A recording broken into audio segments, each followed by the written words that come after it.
Overtake करती है, उसके आगे पहुंचती है, जिसका नतीजा ये होता है कि गाड़ी स्लो होती है। उसके बाद पीछे से ये देखिए, ये दूसरी गाड़ी आती है, आगे जाती है, ओवरटेक करके उसे स्लो करती है। फिर बाइक सवार बदमाश आते हैं और पॉइंट ब्लैंक से शूट करते हैं। ये जो दूसरी तस्वीर आप देख रहे हैं, ये देखिए, बाइक सवार ने पॉइंट ब्लैंक से शूट किया और सीधे हार्ट में 3 गोलियां लगी और उसके बाद मौत हो गई। 4 से ज्यादा गोलियां उनके ऊपर चलाई गई। तो इस तरीके से इस हत्याकांड को अंजाम दिया गया। और हमारे साथ विपिन चौबे इस वक्त हमारे सहयोगी जुड़ चुके हैं, सीधे उनका रुख करते हैं। विपिन, सीधा सा मामला दिखाई देता है कि बहुत सोच समझ के वेल प्लान मर्डर किया गया है ये, यानी कि कहीं ना कहीं बहुत योजनाबद्ध तरीके से किसी के इशारे पर पेशेवर कातिलों ने यह हत्या की थी। टाइमिंग और टारगेट, ये दो ऐसी चीजें हैं जिसने इस पूरे हत्याकांड को राजनीति में उलझाकर रख दिया गया है। क्या अभी तक जांच में बात सामने आई है? क्योंकि कार तो मिल गई है, लेकिन अभी भी हत्यारों का सुराग मिला नहीं, उनके बारे में कोई इंफॉर्मेशन आई नहीं है।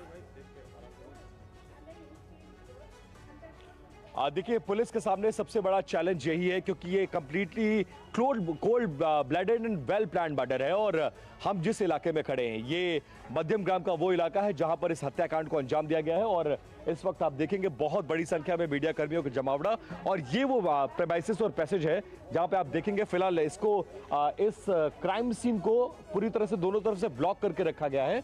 और मैं एक बार अंदर जाने की कोशिश करता हूं और अपने कैमरा पर्सन से कहूंगा कि जरा ट्रैक करें। सबसे पहले उस रास्ते को दिखाएंगे और सिक्योरिटी कैसे बढ़ाई गई है जरा वो देखें। ये जो इलाका आता है, ये मेन रोड से एयरपोर्ट की तरफ से जब आप मध्यम ग्राम की तरफ बढ़ेंगे तो इसी रास्ते से आप आगे बढ़ते हो। और ये रास्ता जो चंद्रनाथ रथ थे, जो उनके घर की तरफ जाता है। और इस हत्याकांड के बाद किस तरह से यहाँ पर सिक्योरिटी को बढ़ाया गया है, चारों तरफ सुबह का माहौल है, बहुत ज्यादा सन्नाटा है। जो आसपास के रहने वाले लोग हैं वो घरों में कैद हैं। और ये जो रास्ता जा रहा है, अब इस रास्ते को अगर आप देखेंगे, ये उनके घर के आगे के एक अपार्टमेंट में वो रहते थे और अपने घर की तरफ जा रहे थे। ब्लैक कलर की स्कॉर्पियो से इस रास्ते से वो आते हैं और यहाँ पर हमलावर उनका इंतजार कर रहे होते हैं और बाकायदा उनकी ट्रैकिंग की जाती है।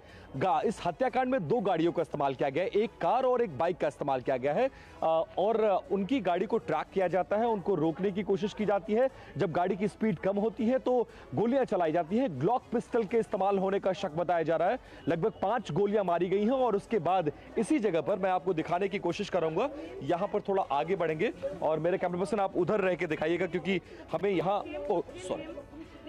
तो हमें बताया जा रहा है। देखिए, ये जो जगह है, यहाँ पे पुलिसकर्मियों का जमावड़ा है और यहाँ वो देखेंगे जहाँ पर शीशे के टुकड़े हैं। और मैं अपने कैमरा पर्सन मनीष से कहूंगा कि उस जगह को थोड़ा जूम करें और फोकस करके दिखाएं। यही वो क्राइम स्पॉट है जहाँ पर उनकी गाड़ी को ट्रैक किया गया। ट्रैक करने के बाद रोका गया, रोकने के बाद गोलियां चलाई गई। लगभग 4 से 5 राउंड गोलियां चली हैं, जिसमें 3 से 4 गोलियां उनके सीने में लगी है। और उसके बाद वो लगभग ये बताया जा रहा है कि वो गाड़ी में ही डेथ कर गए थे। लेकिन प्रिकॉशनरी यहां से 1 किलोमीटर दूर एक हॉस्पिटल है, वहां ले जाया गया और उसके बाद उनको मृत घोषित कर दिया जाता है। यहां भी पुलिस का जमावड़ा है और ये पूरा रास्ता जो है आप देखेंगे, ये पूरा रास्ता ब्लॉक कर दिया गया है। हमें भी जो पुलिसकर्मी उस तरफ है और इस तरफ है, आगे जाने से मना कर रहे हैं। और यही रास्ता जो जिनकी हत्या हुई है उनके घर की तरफ जाता है। पूरे रास्ते को ब्लॉक करके रखा गया है। और मैं चाहूंगा कि एक बार उस स्पॉट को दिखा दूं। वहां तक नहीं जा सकते हम लोग? हाँ, यहीं पर हत्याकांड हुआ था, गोली यहीं पर चलाई गई थी। अच्छा, गोली यहीं पर चलाई गई थी। तो लेकिन वो जो आप शीशे के टुकड़े बिखरे हुए देखेंगे, गोली यहीं पर चलाई गई है।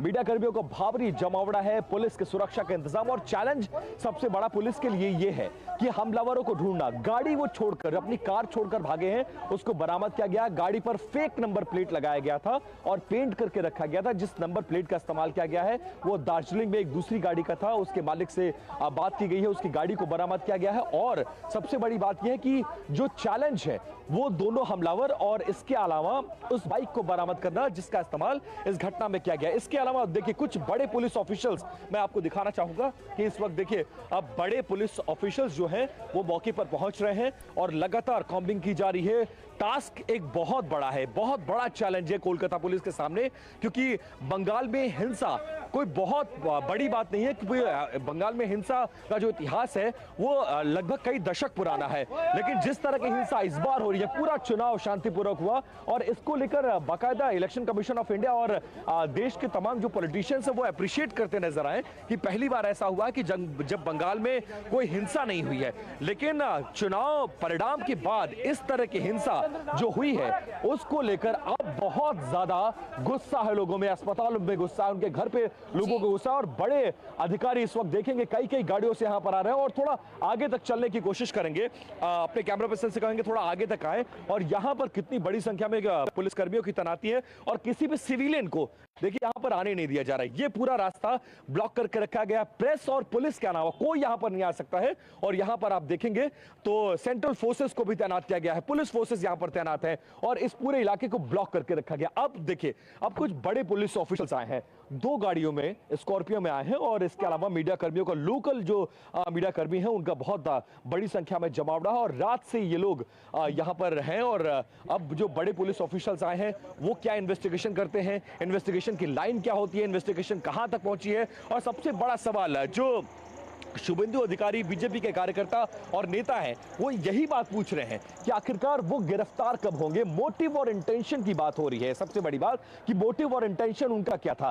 तो आखिर क्या ये कोल्ड ब्लडेड मर्डर है, कोई पर्सनल इसमें कहीं ना कहीं क्योंकि टारगेट किलिंग की गई थी, क्या और भी बड़े नेता दायरे में हो सकते थे? अब इसके बाद ये भी सवाल उठ रहा है। विपिन, एक बार फिर से आपका रुख करेंगे, आप तमाम तस्वीरें हम तक पहुंचा रहे हैं, लेकिन एक और बड़ी खबर है और चंद्रनाथ रथ हत्या मामले से जुड़ी ये बड़ी जानकारी है। हत्या में विदेशी पिस्टल का इस्तेमाल किया गया, ऑस्ट्रियन ग्लॉक पिस्टल के इस्तेमाल का शक जताया जा रहा है।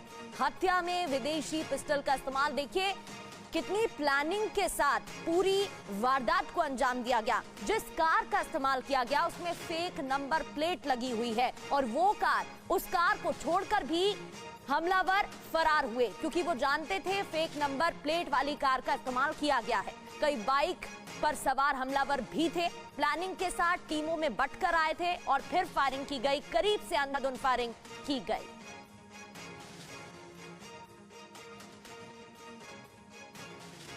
तो जो नई जानकारी आई है उसमें पिस्टल को लेकर जानकारी सामने आई है। देखिए जिस पिस्टल का इस्तेमाल किया गया वो ग्लॉक पिस्टल है, ऑस्ट्रियन ग्लॉक 43X बताया जा रहा है, और इसकी निर्माता कंपनी ग्लॉक है। क्षमता 1 राउंड में 10 बुलेट को फायर करने की है। वजन 465 ग्राम, बहुत ही हल्की पिस्तौल, और खासियत इसकी है कि स्लिम कॉम्पैक्ट डिजाइन है, आसानी से इसको छिपाया जा सकता है, डबल सेफ्टी सिस्टम है, सेल्फ डिफेंस के लिए यह बेहतरीन मानी जाती है। खतरनाक क्यों है? साइज छोटा होता है, तेज फायरिंग और एक्सटेंडेड मैगजीन होती है, अपराधियों तक इसकी पहुंच है, गैंग नेटवर्क के जरिए इसकी सप्लाई भी की जाती है, तस्करी के लिए ड्रोन का भी इस्तेमाल किया जाता है। और इसकी कीमत आप देखिए $500, अंदाजा लगाइए अगर भारतीय रुपए में अगर इसको तब्दील कर दिया तो काफी महंगी है ये अपने आप में। और इसका इस्तेमाल किया गया, मतलब प्रोफेशनल लोग थे, हत्या के ही इरादे से आए थे, एक साथ कई राउंड फायर करना उनका मकसद था ताकि अपने टारगेट की वो हत्या कर सके। इस पिस्तौल के इस्तेमाल से ये कुछ बातें बहुत ही साफ और स्पष्ट हो गई है। और इसलिए भी ये हमलावर प्रोफेशनल थे क्योंकि ये पिस्टल महंगी आती है। पीए की हत्या पर शुभेंदु अधिकारी का बयान भी आ गया है। बड़ी खबर है, चंद्रनाथ रथ की हत्या प्री प्लान थी, शुभेंदु अधिकारी की तरफ से बयान दिया गया है। देखिए अब आरोप प्रत्यारोप का सिलसिला भी शुरू हो गया है, बयानबाजी हो रही है और राजनीति भी हो रही है। 3 दिन से हो रही थी चंद्रनाथ की रेकी, ये शुभेंदु अधिकारी की तरफ से कहा गया है कि पहले रेकी की जा रही थी, प्री प्लान मर्डर है, 15 साल के महाजंगल राज का नतीजा है ये मर्डर। सरकार बनने पर गुंडों का सफाया करेंगे।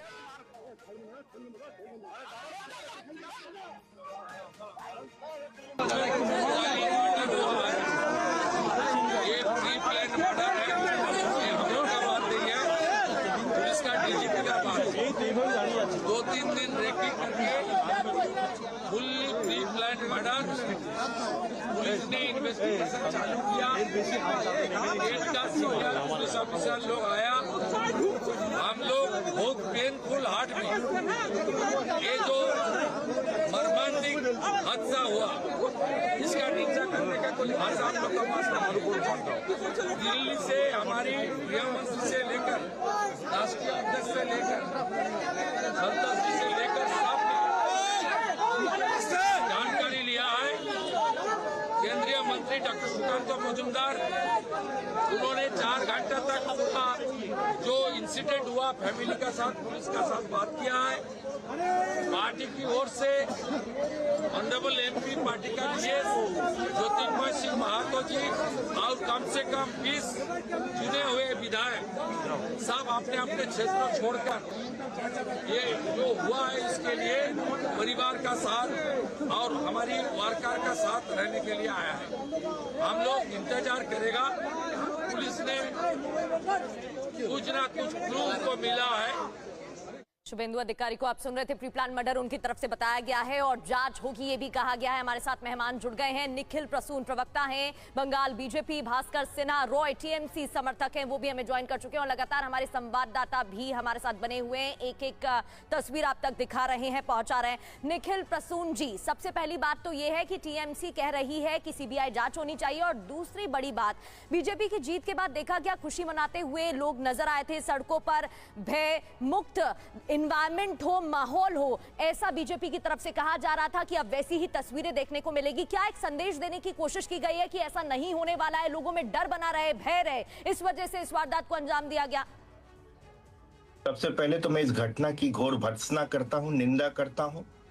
एक तरह से ये राजनीतिक हत्या का मामला है और भारतीय जनता पार्टी के प्रचंड विजय के बाद माहौल को खराब करने के लिए जिस तरह से इसी हत्या को अंजाम दिया गया, इसके पीछे की जो साजिश है उसका रहस्य उद्घाटन करना चाहिए।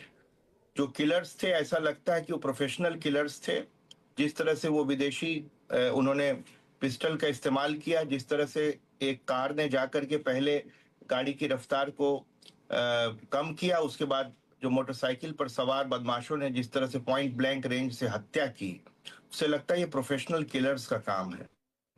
लेकिन इसके पीछे के जो राजनीतिक जो साजिश है उसका रहस्य उद्घाटन होना चाहिए। देखिए, बंगाल की महान जनता से शुभेंदु अधिकारी और बाकी सभी नेताओं ने शांति की अपील की है। मैं भी अपने पार्टी की तरफ से अपील करता हूं कि सब लोग शांत रहें, कानून अपना काम करेगी और इसके भीतर की साजिश को का खुलासा करेगी। लेकिन आपने देखा कि पिछले 15 वर्षों में तृणमूल के कुशासन की वजह से उसके कुछ वेस्टिजेस तो रहेंगे ही। उस कुशासन की वजह से जो लोग सत्ता द्वारा पोषित थे, जो गुंडे और बदमाश जिनको इसका लाभ मिलता था, उनमें तो खलबली मचना तय है। और उनमें से और प्लस ये जो नॉर्थ 24 परगना और ये जो क्षेत्र है, ये बांग्लादेश से लगा हुआ है। तो कई बार अपराधी बांग्लादेश से आकर के घटना को अंजाम दे करके फिर भागते हैं। तो ये भी पता लगना चाहिए, ये भी एक परिणाम है कि जो पोरस बॉर्डर 560 किलोमीटर बिना बाढ़ के छोड़ा गया था। अब इसमें कुछ भी कंक्लूजन मैं नहीं दे रहा हूं, लेकिन अपराधियों द्वारा किया गया है और शुभेंदु अधिकारी महोदय के जो पीए हैं उनको एक तरह से निशाना बनाया गया। किसको संदेश देने का प्रयास है ये?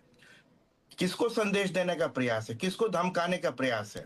और भारतीय जनता पार्टी में के शासन में एक साथ 2-3 काम इसमें छुपी हुई क्या बात है? अगर कोई मैसेज है भी, अगर मान लेते हैं जो आप कह रहे हैं कि किसको मैसेज देने का प्रयास है, अगर कोई मैसेज है भी तो बीजेपी की टॉप लीडरशिप और शुभेंदु अधिकारी को मैसेज देने की कोशिश है। इसमें न समझने वाली बात क्या है, लेकिन सवाल यह कि ये मैसेज कौन देना चाहता है? भास्कर सिन्हा टीएमसी के प्रवक्ता ये मैसेज वही देना चाहते हैं जो सत्ता द्वारा लाभान्वित थे, जो गुंडागर्दी और अपराध में भास्कर जी से पूछ लेते हैं ना, भास्कर जी ये कौन मैसेज देना चाह रहा है? और सवाल ये भी है कि क्या टीएमसी का ट्रेल और उसकी पॉलिटिकल लेगेसी यही है कि अगर चुनाव में हार गए तो उसके बाद ना तो गद्दी छोड़ेंगे और ना ही अपने समर्थकों से कहेंगे कि आप शांत हो जाइए, जनता के जनादेश को स्वीकार करके अगले चुनाव की तैयारी करिए? क्या ये ट्रेल और ये लेगेसी है? देखिए, पहला बात ये तो मैं तो ताजुब हो गया कि 2.5 लाख सीआरपीएफ, आधा मतलब वो है पैरामिलिट्री फोर्स रहते हुए भी ऐसे हिंसा की घटना हुई है।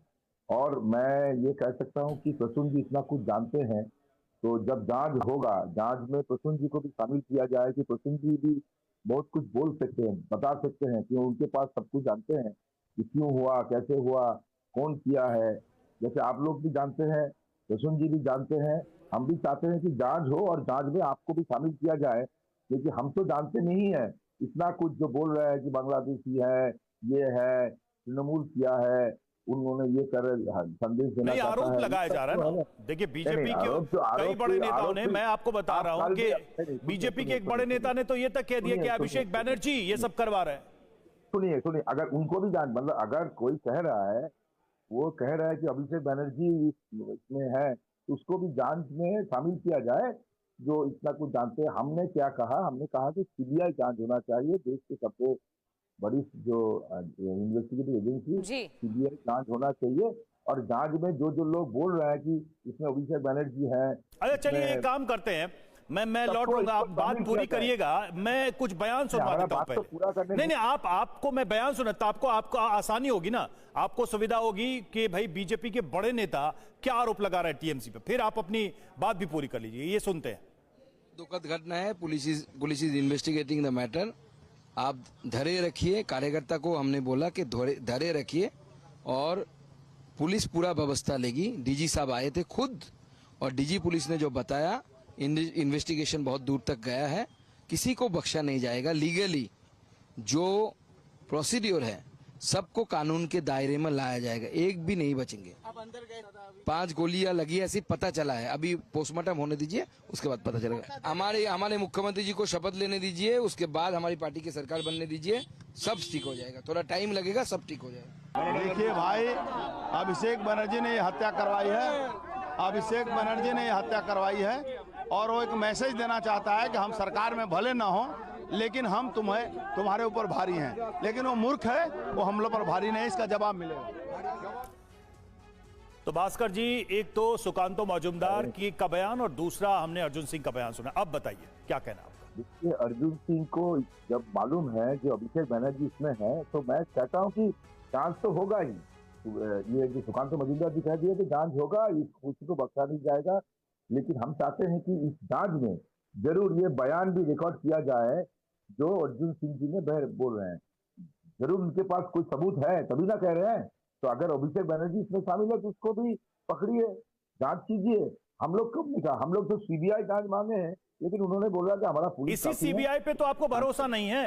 आपको अगर याद दिलाऊं, मैं कोलकाता में पुलिस कमिश्नर के समर्थन में ममता बनर्जी सड़कों पर बैठ गई, कई बार ईडी और सीबीआई के अधिकारियों पर हमला हुआ। सेंट्रल एजेंसी पे तो आपको भरोसा ही नहीं है, और आप उसी से जांच कराने की मांग अब करने लगे। इसीलिए मैं बोल रहा हूँ, देश की सर्वोच्च सदन मतलब इन्वेस्टिगेटिव एजेंसी सीबीआई है, तो पहली बात। दूसरी बात है, एयरपोर्ट के बहुत नजदीक है, ये जो जगह है जहाँ पर हुआ है, एयरपोर्ट के बहुत नजदीक है, सेंसिटिव एरिया है, ऐसे माने प्रोटेक्टेड एरिया है। इसमें यहाँ पर क्यों हुआ है, इतना सीरियस मतलब जो हुआ है, इसीलिए हम लोग मांगे थे। आरजी कर का जो हादसा हुआ, हम लोग 4 दिन के अंदर सीबीआई के ऊपर इन्वेस्टिगेशन छोड़ दिया गया। 4 दिन के अंदर हादसा होने के बाद, इतना जल्दी सीबीआई इन्वेस्टिगेशन होता नहीं है, लेकिन आरजी कर में हुआ है। मैं ये कहना चाहता हूँ, जो भी कुछ बोल रहे हैं इस मुद्दे पे, जो इसमें ये शामिल है, ये हुआ है, वो हुआ है, उसको जरूर जांच में शामिल किया जाए। बाद में वो ना कहें कि हम तो ऐसे ही कह दिया।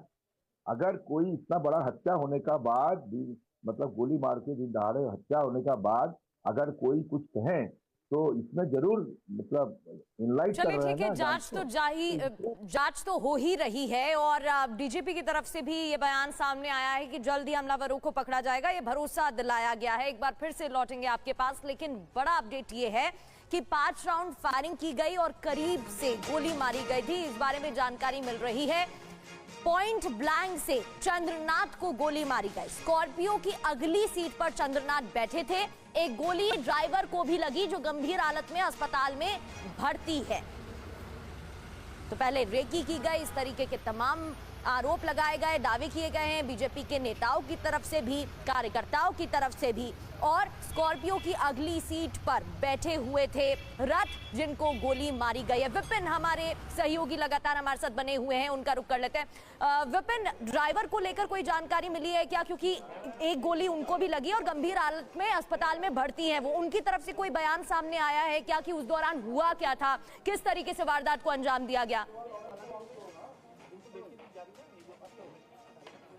देखिए, इस पूरे मामले में जो इन्वेस्टिगेशन चल रही है उसमें 2 बातें निकल कर सामने आई हैं। लगभग 4 से 5 राउंड गोलियां फायर की गई हैं, जिसमें 3 गोली जो शुभेंदु अधिकारी के निजी सचिव थे उनको लगी है और 1 गोली उनके ड्राइवर को लगी है। ड्राइवर को एडमिट कराया गया है। पुलिस ऑफिशियल्स उनके टच में है, उनका बयान रिकॉर्ड किया गया है, लेकिन ऑफिशियली अनऑफिशियली मीडिया में ये रिवील नहीं किया गया है कि डॉक्टर वो ड्राइवर ने क्या देखा, पूरा घटनाक्रम क्या हुआ था। फिलहाल उसकी हालत तो स्थिर बताई जा रही है और उसके परिजन अस्पताल में मौजूद है। फिलहाल किसी को बात नहीं करने दिया जा रहा है। पुलिसकर्मी और जो पुलिस के बड़े अधिकारी हैं ड्राइवर के टच में है और पूरे घटनाक्रम को रिक्रिएट करने की भी बात कही जा रही है कि गाड़ी कहां से निकली, कितने बजे निकली, क्या उसके आगे पीछे, और उसके सीसीटीवी फुटेज को निकालने की बात कही जा रही है कि कहां से ट्रैक किया जा रहा था, ये कार कहां से ट्रैक कर रही थी, बाइक कहां से ट्रैक कर रही थी, और पिछले 2-3 दिन का रिकॉर्ड निकालने की बात कही जा रही है ताकि ये समझा जा सके, जाना जा सके ये ट्रैप कितना लंबा था, कितने दिन की ये पूरी तैयारी थी। फिलहाल जो एक इकलौता चश्मदीद है वो चंद्रनाथ रथ के ड्राइवर हैं जो अभी अस्पताल में भर्ती हैं। उनसे पुलिस बात करने की कोशिश कर रही है और फिलहाल एहतियातन जिस जगह पर यह पूरी घटना हुई है उसको ब्लॉक करके रखा गया, पुलिसकर्मियों की तैनाती है और ये रास्ता उनके घर को जाता है। इस रास्ते पे आप सन्नाटा देख सकते हैं। आमतौर पर सुबह का जो वक्त होता है अब बहुत चहल पहल होती है, लोग घरों से बाहर निकलते हैं, लोगों को रूट को डाइवर्ट कर दिया गया और यहां से कुछ 100 मीटर की दूरी पर इस घटना उनका घर था और इस सकरी गली में घटना को इसलिए अंजाम दिया गया ताकि वो भाग न सके। बिल्कुल और साफ बहुत दिखाई दे रहा है कि में इस मर्डर को अंजाम दिया गया कि कार चौड़ी से आएंगे। सड़क नहीं है विपिन, साफ दिखाई दे रहा है जहां पर आप खड़े हैं और यहां पर अगर दोनों तरफ से ब्लॉक करके यानी आगे और पीछे से ब्लॉक करके ऐसा कोई हमला किया जाता है तो भागने की भी गुंजाइश कम ही रहती है, यानी कि मारने के ही इरादे से कातिल यहां पहुंचे थे। बहुत ही कैसे कि बारीक रेकी की थी उन्होंने, पूरी प्लानिंग की थी। प्रसून जी, अब बात यहां पर यह है कि ये व्यवस्था बदलेगी कैसे? मतलब हम ये देख रहे हैं कि टीएमसी के लोग आरोप लगा रहे हैं बीजेपी के ऊपर कि भाई उनके दफ्तरों में तोड़फोड़ की गई, तस्वीरें भी आई हैं, आरोप लग रहे हैं, उनके कार्यकर्ताओं पर भी हमले हुए। आप लोग भी लगा रहे हैं कि भाई टीएमसी के लोग जो हत्या कर रहे हैं और इस तरीके की स्थिति पैदा कर रहे हैं, तो आप लोग बदलेंगे कैसे? आरोप आपके पार्टी के ऊपर भी लग रहा है, बावजूद इसके कि अपील ऊपर से की गई है, ऐसी घटनाएं रुक नहीं रही हैं। ये सिस्टम, ये व्यवस्था बदलेगी कैसे जिसको बदलने के नाम पर आप लोग सत्ता में आने जा रहे हैं? देखिए, चुनाव जो इस बार हुआ है, उस चुनाव ने यहाँ की जो राजनीतिक हिंसा का जो एक रक्त चरित्र चल रहा था उसमें आमूलचूल परिवर्तन का भी सूत्रपात किया है। देखा कि आपने चुनावी हिंसा में भारी कमी आई और जिस तरह से 55-70 लोग मारे जाते थे उसकी तुलना में ये चुनाव बेहद शांतिपूर्ण रहा और इस चुनाव के माध्यम से एक नई राजनीति की शुरुआत होने जा रही है। जिस तरह उत्तर प्रदेश वायलेंस तो हो ही रहा है बिहार में पहले काफी और आपने सुना अभी थोड़ी देर पहले टीएमसी के जो प्रवक्ता हैं उन्होंने कहा कि भाई आपकी सेंट्रल पुलिस फोर्स यहां भारी संख्या में मौजूद है, तो ये सवाल तो बनता ही है चुनाव आयोग से, सेंट्रल एडमिनिस्ट्रेशन से, गृह मंत्रालय से कि उनके रहते ये सब कैसे हो रहा है? देखिए, तृणमूल में कई जो गोष्ठी द्वंद्व थे, कई उनकी गोष्ठियां थी और कई धड़े थे जो कि करंट डिस्पेंसेशन के अगेंस्ट थे और एक तरह से उनका अपने गुटों का जो एक तरह से टकराव था, उसमें से जो गुट जो अभी जो सत्ता द्वारा पोषित नहीं थे या गुड बुक्स में नहीं थे, उन्होंने ही भारतीय जनता पार्टी का झंडा थाम करके वो अपने ही जो तृणमूल वालों के खिलाफ अटैक कर रहे हैं। तो इस वजह से क्या है कि उसमें भारतीय जनता पार्टी को बदनाम करने के लिए जो भगवा अबीर लगा करके भारतीय जनता पार्टी का झंडा लेकर के तृणमूल के ऑफिसों पर कुछ लोगों ने कब्जा किया और हमले किए। सेंट्रल पुलिस फोर्स का उनको रोकना और जरूरी था भाई, ये तो आप ही को बदनाम करने की कोशिश। इसीलिए देखिए, पोस्ट पोल वायलेंस बहुत जबरदस्त होता था, फिर भी काफी कुछ कंट्रोल करने का प्रयास किया जा रहा है, लेकिन हर एक नूक एंड कॉर्नर में जिस तरह से उन्होंने एक तरह से तृणमूल के जो अपराधी प्रवृत्ति के लोग हैं वही भारतीय जनता पार्टी का झंडा, लेकिन हमारे अध्यक्ष ने कह दिया है कि अगले 1 महीने तक कोई भी नेता तृणमूल भारतीय जनता पार्टी के झंडा किसी को नहीं थमाएगा, कोई भी पार्टी ज्वाइन नहीं कर सकता है। पार्टी ज्वाइन करने के लिए स्ट्रिक्ट नियम है और स्क्रीनिंग कमेटी है, उसके माध्यम से ही होगा। कोई भी अपराधी तत्व जो है सो हमारा झंडा लेकर के किसी तृणमूल के ऑफिस पर हमला कर दे, सवाल तो खड़े हो रहे हैं, आप अपनी बात पूरी करिएगा और रिएक्शन देना चाह रहे हैं। रॉय जी, आपका भी रुख करेंगे। एक और बड़ी खबर है, बिना नंबर की बाइक से हमलावर आए थे, कार तो जब्त कर ली गई है पुलिस की टीम की तरफ से, लेकिन बाइक, बिना नंबर की बाइक से हमलावर आए, नंबर प्लेट नहीं था, एक हमलावर ने हेलमेट भी पहना हुआ था और फर्जी नंबर वाली कार से ओवरटेक किया गया। कार पर सिलीगुड़ी में रजिस्टर्ड नंबर लगा हुआ था, तो सिलीगुड़ी में रजिस्टर्ड नंबर लगा हुआ था जिस कार का इस्तेमाल किया गया। अब आपको सुनाते हैं उस चश्मदीद का बयान जिसने अपनी आंखों से पूरी हत्याकांड को अंजाम होते हुए देखा कि उस दौरान आखिर हुआ क्या था। टीवी 9 संवाददाता रवि दत्ता ने उनसे बात की है, सुनिए। एक सनसनी घटना में चंद्रनाथ रथ जो कि शुभेंदु अधिकारी का आप्त सहायक है, उनको 5 गोली मार के हत्या कर दिया गया आज रात को 10:30 बजे। और इस वक्त मेरे साथ एक व्यक्ति है जिन्होंने ये पूरा हत्या होते हुए देखा है। क्या देखा आपने? आप कहाँ जा रहे थे, कैसे आपको? मैं प्रत्यक्ष मतलब देखा नहीं, मतलब मेरे को वो गाड़ी क्रॉस किया था इतना, बिकॉज ये गाड़ी जब देखा तब मेरे को समझ में आया वो गाड़ी मेरे को मतलब ज़्यादा से ज़्यादा आधा पौने किलोमीटर दूर मेरे को क्रॉस किया और मैं पीछे ही था, 150 मीटर के पीछे था मैं। लेकिन अचानक वो गाड़ी जो है ना, अचानक ब्रेक में लग गया, उस गाड़ी में ब्रेक लग गया। तो ब्रेक लगने के विदिन सेकेंड मैंने जहाँ तक देखा उसके पीछे एक बाइक और आया, बाइक आया सीधा उनके एकदम साइड में जाकर के, गाड़ी के साइड में जाकर रोका और बाइक को सिर्फ थोड़ा सा बैलेंस किया और विदिन ए सेकंड 2 गोली का आवाज़ मैंने सुना। उसके बाद तो मैं भी गाड़ी रोक दिया, एकदम पूरा ब्रेक लगा करके। फिर मेरे को भी हिम्मत नहीं हो आगे आने का, फिर मैं पीछे की तरफ लगा करके गाड़ी थोड़ा घुमा करके साइड में मैंने गाड़ी पार्क करने गया। तो मेरे को 2-4 मिनट का टाइम लगा वहाँ पर। तब तक तो वहाँ से एक जो बाइक वाला भी वो भी नहीं देखा मेरे को, ये गाड़ी तो वहीं पे खड़ा था, उसको थोड़ा सा आगे करके कोई पब्लिक और घेर लिया था, 4-5 लोग वहाँ पे इकट्ठे हो गए थे। फिर धीरे धीरे मैं भी गाड़ी पार करके आया, तब तक देखा काफ़ी लोग हो गया था। फिर वो सब लोग फिर हॉस्पिटल में लेके आने की कोशिश कर रहे थे सब। अच्छा, तो आप कहाँ जा रहे थे? मैं उनके पीछे से ही आ रहा था, मैं भी घर ही जा रहा था। मेरा तो यहीं पे 1 मिनट की दूरी में मेरा घर है। अच्छा, ये क्या वही काली गाड़ी है? नहीं, ये गाड़ी है, व्हाइट गाड़ी। ये तो रथ की गाड़ी है। मेरा गाड़ी पीछे, मैंने पार्किंग कर दिया पीछे। अच्छा, नहीं उसके साथ आप एक कहा ना आपके पास से एक गाड़ी निकला था, बाइक निकला था। जो बाइक है ना वो भी मेरे को ही क्रॉस किया था, ये गाड़ी भी मेरे को क्रॉस किया था। अच्छा, मतलब मैं पीछे था उनका, मेरा स्पीड कम था गाड़ी का, उनका स्पीड ज़्यादा था। जो लोग आए थे हेलमेट पहने हुए थे दोनों? हाँ, एक बंदा था जो मेरे को देखा, दूसरा मेरे को नहीं पता कि कौन था, और भी होगा बाइक को मुझे नहीं पता है। बट एक जो मैंने देखा है वो इस साइड से जो गोली चलाया था उसको मैंने देखा है, मतलब पीछे से थोड़ा सा दूरी था मेरे, 100 मीटर की दूरी में जैसे दिखता है। नहीं, वो पतला सा लग रहा था मेरे को, बस वही दिख रहा था, उससे ज़्यादा बाइक का नंबर नहीं, वो ध्यान नहीं है। अच्छा, भास्कर रॉय जी, आप अपनी बात पूरी करिएगा। आप कुछ कहना चाह रहे थे, आपका क्या रिएक्शन है निखिल जी के बयान पर? साथ ही बीजेपी का ये भी कहना है कि सिस्टम और प्रक्रिया के हिसाब से बनर्जी सीएम है और शांति व्यवस्था बनाए रखने का काम है, लेकिन उल्टा टीएमसी पर ही आरोप लगाए जा रहे हैं बीजेपी की तरफ से कि इसके पीछे, इस वारदात के पीछे टीएमसी कार्यकर्ता है। ये अभी इलेक्शन कमीशन का जो चीज है सब कुछ लागू है। मैं ये कहना चाहता हूँ कि 2.5 लाख सीआरपीएफ, आईटीबीपी, ये सब जो लोग ये क्या मिठाई बांट रहे हैं, जश्न बना रहे हैं बीजेपी का जीत से। अगर मतलब हमारा गृह मंत्री ने कहा है कि 2 महीने तक इन लोग रहेंगे, आपको चिंता की कोई बात नहीं है। अब शुभेंदु अधिकारी का जो पीए का कोई सुरक्षा नहीं है, जब तो आम आदमी का क्या सुरक्षा दे रहा है? ये 2.5 लाख लोग क्या दे रहे हैं? पोस्ट पोल